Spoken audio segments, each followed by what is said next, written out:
Hey guys, how's it going? We have a new build here for you. I am upgrading my ever-aging FX 6300, which is working excellent. It's quite old. The latest thing I did to that was upgrade the case on it a couple years ago. But what we're going to do today is do a budget PC build. I've got an old Dell Dimension 2400 case, and we're going to do a Gigabyte A320 board, a Ryzen 5 2600X, and we have a M.2 NVMe SSD, Western Digital Black, which is going to be our main drive. It's 500 gigs, and we got 16 gigs of RAM. And we're going to throw it into this old case here. I'm going to take my R7 370 out of here for the time being, and swap it over to this build because the 2600X does not have onboard graphics. So, or graphics in the CPU. It doesn't have a built-in graphics. So we can't use the graphics output on the motherboard. And then I have a 600 watt EVGA, I believe it's silver or white edition power supply that I just purchased online. That will be here tomorrow. So we're going to go through this build, start putting things together. I did the MATX board. I was going to do an ITX board because I do have an ITX case that has an Athlon 1 5350 in it. It's a 2 gigahertz quad core that I'm just using now with Linux on it, just to play around with. But I decided, after looking at some of these stealth builds and stuff like that, I just want to use my old case here. Not going to do anything fancy. Still has Windows XP on the front with Intel Celeron. And I do believe it does have one USB 2 and audio. Oh, it's got a little fuzzies on the front because it was sitting in a shed. I think there's some crap on the front there too. Sitting in the shed for a year. So we're gonna open this bad boy up and start building this thing. All right, here's the inside, nice and bare. I don't have any risers on this. There's one over here, but the rest of them, I need to go through a box and see if I still have some risers on any of my other cases or junk piles. So we are going to need a couple risers in here for the motherboard, because I know that these have, actually these are built-in risers. It's been so long since I looked in this case. But if you need to use any of these A or B risers, you would need to add separate ones like that. So it does have built-in risers. It's a little dirty. We're going to spray can this thing out. I do have a 120 millimeter fan like the red ones up there that I'll throw in this guy. Hopefully this connector works. I believe it should, for the power button on the front. There's my audio connector. I have no idea what the heck this one was for. Something for the old board that was in there. But, yep. Alright, we're getting these parts out here. We're going to open up our motherboard, install our RAM, install our Western Digital Black NVMe drive, and we're going to install our processor. And I believe this has the Spire cooler, or is it the Wraith cooler? Let's see what we got in here. This is the Spire cooler.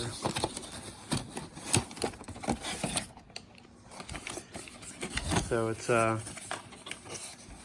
upgrade from what I've researched over the Wraith cooler.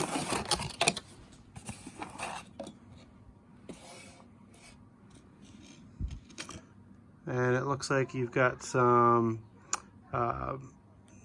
screws with some springs in them, and they push down right into the board. So there's nothing else here in the box besides our processor and sticker, which I don't put the stickers on anything.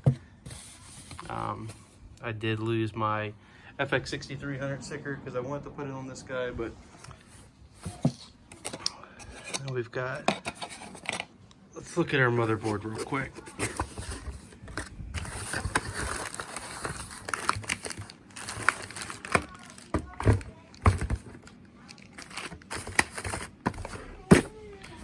Let's see. Take it out of the packaging here. All right, so I took it out of the box. Here's our Wraith cooler. It's going to go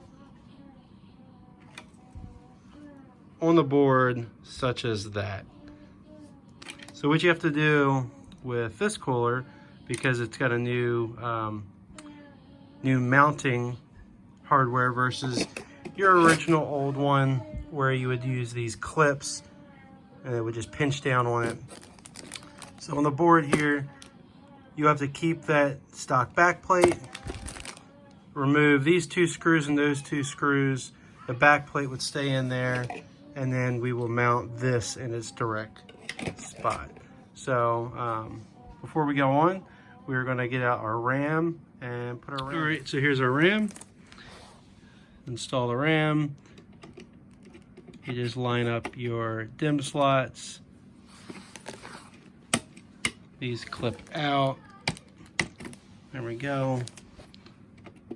And since we're putting in the same, so installing the RAM here, you go flip back both of your clips, grab your RAM. This is DDR4. Each of these are 8 gig chips, and you'll see the little notch right there corresponds with the notch that's on the board in these DIMM slots. So what I do is I line them up like this because they only go in one way. See right there, you see that this notch is offset from that, and it should not use a lot of force. You just slide in, and then you put your two fingers, clip, clip, done. And do the same thing with this one. Stickers all line up, line them up, clip, clip, those are in. All right, so we're going to install the M.2 NVMe card. When I was installing my Western Digital 250 gig blue drive, which is just an M.2 drive, in my current FX 6300, had a couple people comment like, oh, we didn't see the full install. We want to actually see the install. How'd you do it? How difficult was it? Since then, there's been a lot of M.2 installations, but it's very quite simple. So what we're going to do is we're going to first remove this pre-installed screw. If you don't have a full-size M.2 card, if you're using a Bluetooth or Wi-Fi card, you would use one of these other locations to install it. So we're going to take out our screw right here, and then we're going to when you remove the screw, there's still a little post that stays in there to keep it elevated off the board. So we'll take our card, it's just going to slide in there like that. It'll be a little springy, and then we're going to install our screw right over top. And we're just screwing the screw in. Nice and gentle. Make contact with the card, and that's it. So at this point, I'm going to remove these 4 screws to take these 2 pieces of plastic off, which would be used for the Wraith cooler, so that we can reuse these same holes after we put the processor in to put the Spire cooler on. So this is what it looks like removed. This is what you have removed, is these 2 plastic brackets and the 4 screws. And you still see the metal here. That's the adapter plate on the back that's still installed, that we're gonna, still sitting there, that we're gonna need for our cooler. So next thing we're gonna do is we're gonna take this out of the package, and we're gonna slide it right down onto our processor socket. One thing to notice, that you can see right here, there's a little indicator The same thing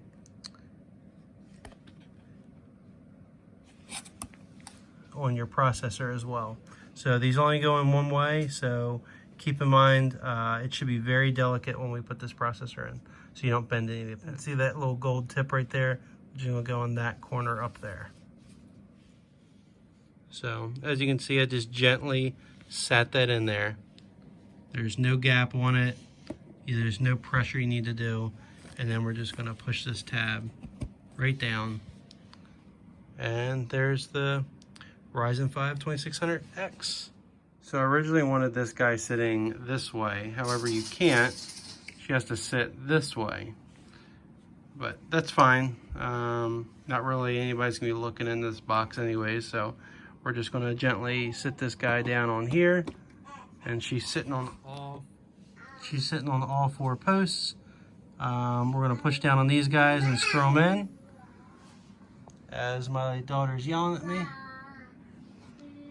And we'll get this guy installed. Alright, best part about putting this fan on here is these only go down so much.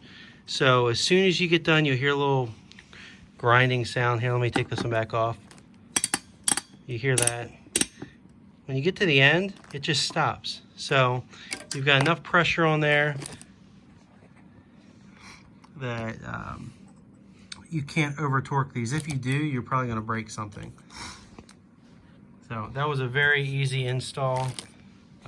That's what our board looks like so far. So we have our hard drive, which is our SSD. We have our RAM. We have our CPU on here. And then we're going to figure out how we're going to run this cable. I believe the header is, yep, CPU fans up here at the top. So we can't run it around that way. We're just going to have to run her up and over, which I don't like. I probably would have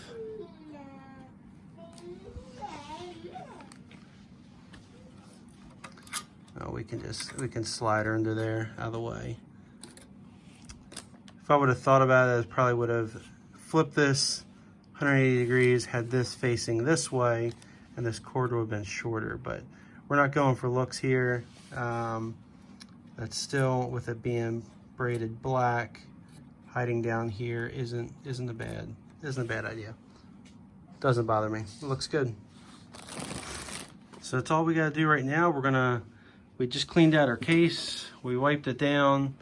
We're gonna lay this inside here to make sure we have all of our standoffs. I did find 2 bags of miscellaneous screws, and we're going to see which ones in here we need for these standoffs, because this board has 2, 4, 6 mounting positions, and I want to make sure I get all 6 of them mounted. IO shield installation is pretty easy. We're just going to slide it right in here where it goes. There's a thick lip right here, and these are just going to push in and kind of snap in there. Make sure you don't put it in upside down or backwards, because then you'll have to knock this thing out. This is a test fitting stage. After you get your IO shield on, we are going to make sure that all of our standoffs line up correctly. So a little bit of a snag here. My front panel for my power button was way too short. So I can get it plugged in right here. Oh, sorry, I'm in the light. I can get it plugged in, but I bought some extension cables for this guy. Power supply comes in tomorrow, but here the board is installed. We're still looking good. We're going to install this Cooler Master fan right here on the back. This board does not have a lot of fan support. You've got your CPU fan up here, and then there's just one system fan pin out right there. So we're gonna put this guy on the back so it's exhaust.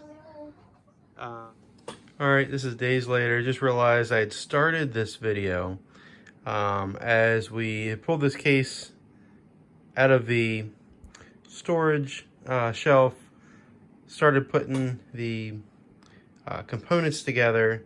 We were still waiting for a power supply. I didn't quite turn off my older FX 6300 yet to pull that video card out. And I had just, I don't know, somewhere I had paused, and I just realized this morning, I was like, you know what, gotta get this last part of this video done so I can compile it and get this out to the channel. So here she is, she's running. I believe the last thing you saw was the front panel, the power, the hard drive light, and the power LED and the power button. They were too short. So what I'm gonna do here is I'm gonna take this side off. There's one thing I like about this case is it's got a quick release on the back. So here she is running nice and cool. I really need to put a fan in the front of here for an intake so I can suck it in. You can kind of feel the top of the case up here. It's a little, I was gaming last night with it. It did excellent. So let me get down here on the floor, show you what we have going on. So this front panel, it was too short. So I went on Amazon and got this little pin extenders, or they're just little extension cables. They're labeled too, which is really nice. So put them on the board, then came over here and just plugged them in, and they work great. The second thing I could have done, which was, here's the packaging for them. I don't know where they came from. Motherboard extension for PC DIY. So these, I think it was $7.99, $6.99 or $7.99 for these. But since you can't see the side of it, I don't even know if I could bend these. They're kind of stiff, but I'm gonna leave them right there. Second thing I bought was these. Now this right here is very similar to what's on the back here. You got your LEDs and then your button. However, these had a separate power and reset button for each strand. I bought this just in case that I was just gonna leave the reset button inside of the case and then swap out a red and a green instead of these two greens here. But I said, you know, this worked perfectly fine. Trying to keep it as authentic as I can. Since there was not a hard drive tray in here, I ended up throwing in a server 3.5 drive, so I can just quickly pull the tab, yank the drive out. This is my secondary drive. This is a Seagate 1 terabyte. It's an old Barracuda from, geez, I think 10 years ago. And there's the good old R7 370 OC edition by XFX. It's only a 2 gig card. I know that's a little outdated. However, when I was looking at the specs, before I yanked this out of this guy, I realized, because this board is a 970A MSI Pro Carbon gaming board, using the PCIe 1X slot, I think it was a by 4 slot, whatever it was for the M.2 one here. This was only running at PCIe 2.0. And I believe I read that in the manual when I was putting that drive in there, but it split that PCI, the M.2 slot, the lanes between the video card and that one. Maybe I could have taken the video card and slid it down to the other PCIe 16 slot, but I think the top one was the one that had all 16 lanes on it. Either way, this thing runs excellent in here.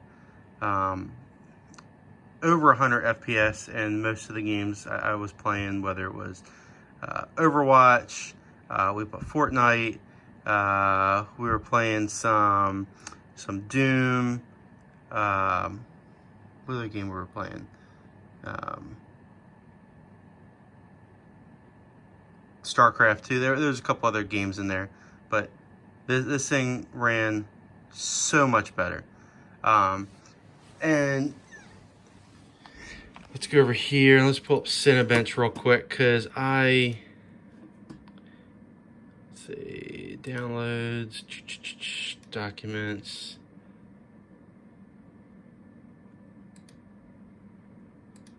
Where was my...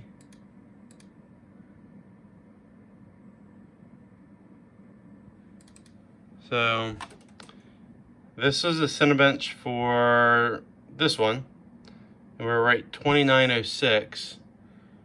And I did the Cinebench for the other computer, and I can't even find it now. The FX 6300 was 780,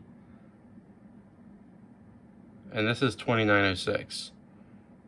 So this is, I think it was a great upgrade after having it for so many years. What else can I tell you? Streaming last night, we got a new capture card up there, AverMedia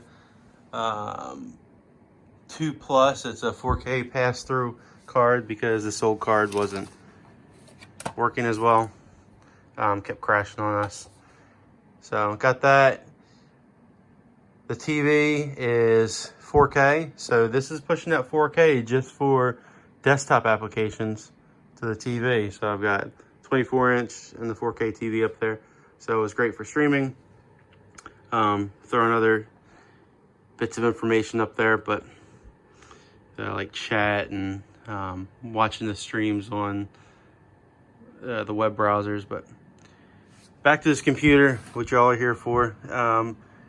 I really like it. It's quiet. You really can't hear anything at all. We just got the one Cooler Master fan on the back here, sucking everything out. And this guy up here is intake to exhaust. So quickly, we'll go back over the specs as we close out this video. We are running a AMD Ryzen 5 2600X with the stock Wraith Spire cooler. We're running two 8 gig chips of Ballistics 2666 DDR4 memory, bringing it up to 16 gigs. We're running a XFX R7 370 2 gig OC edition video card, and for our main hard drive we're running a Western Digital Black 500 gig NVMe drive. And for extra data and junk, there's an old 1 terabyte 7200 RPM Seagate Barracuda drive. So there she is. This build, oh yep, we got a 600 watt EVGA power supply. It came in. It's non-modular. I was going to swap out this one with my Corsair 750M that's in here. However, this one's modular. This one's not, so she stayed in here, and I'm not really pushing anything big powerful through here. So, but there she is, guys. Retro case sleeper build. Good old Dell 2400. Thanks for watching, guys.